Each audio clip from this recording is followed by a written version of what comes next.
Hello traders, this is Cloud Chartist. I have not made a video in a while. Taking a little break from my Sunday night weekly videos. I may or may not start doing those again. If you missed them and would like me to, please let me know. If I don't get feedback from people, I sort of feel like no one's listening, so why bother doing the videos, right? So anyway, I saw some nice examples of Ichimoku in action on this ES 4-hour chart, so I thought I would talk about it. So let's go. I'm going to start with, we saw this solid green candle here, which flagged out for a while here. And the flag started to fail and came down and tested the Tenkan-sen. Now, in this type of situation where there's a breakout and a flag and then a retest of the Tenkan-sen, that ordinarily I would consider to be a buy setup. But we see that the price action actually lost support of the Tenkan-sen significantly. So rather than buying, one would wait to see where this candle closed. The fact that it closed under the Tenkan-sen suggested that the price action would continue lower and potentially test the next level of support, which in this case is the Kijun-sen. And indeed, on the next candle, you can see that it did come back and retest the Tenkan-sen again and fail, come down, test the Kijun-sen almost perfectly. The Kijun-sen is 24.3388, and the low of this candle was 24.34, so pretty much right on the money.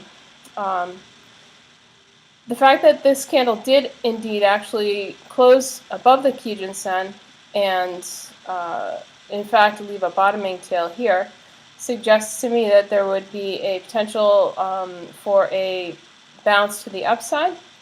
That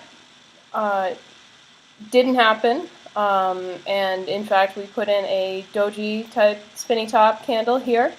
And once we traded below the Kijun-sen one more time, there was evidence that it could come down potentially and test the cloud. It didn't quite make it to the cloud.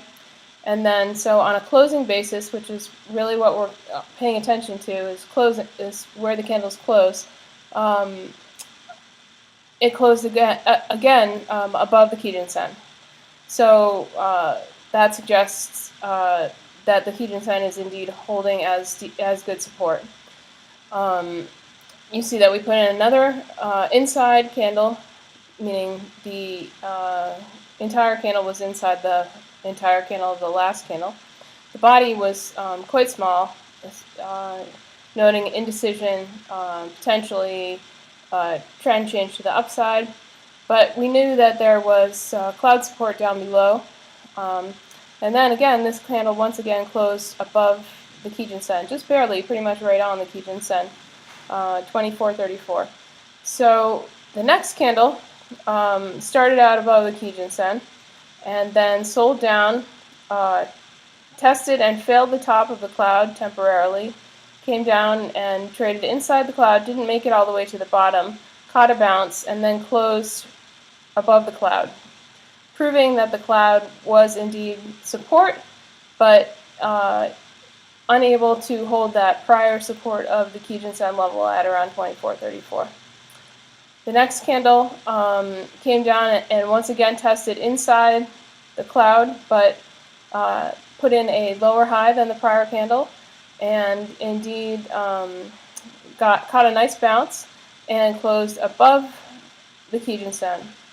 So the current candle that we're looking at now, I had the potential and indeed did. Looking at this candle, I would have said that the trend change is to the upside now, as we did put in a higher high and a higher low, and the chance of testing the Tenkan-sen above here at 24.3938 was quite high, and indeed we did test the Tenkan-sen, and we did get rejected by the Tenkan-sen. The Tenkan-sen did offer resistance here.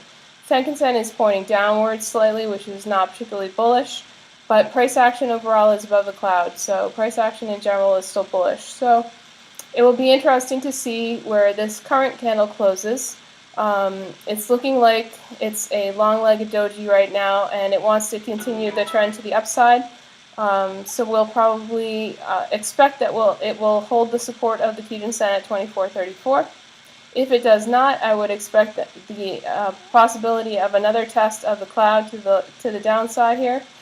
In the event that we lose these two lows of these two candles, we do have the bottom of the cloud offering support at 24.28. That has not yet been tested recently, but it could be if we do get another trend change lower. What would suggest that that could be a possibility?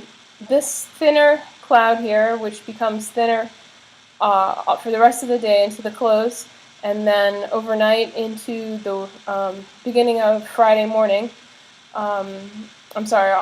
So it's thin and flat all day tomorrow, and then tomorrow night it becomes very thin. This is kind of a dangerous area if price action is trading slightly above it. It's an area that price action could break through to the downside.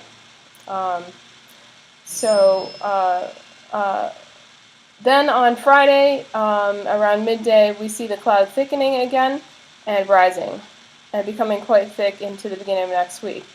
So as long as we manage to continue to hold the cloud, continue to hold the bottom of the cloud at the 24.28 level, we should continue sideways to up.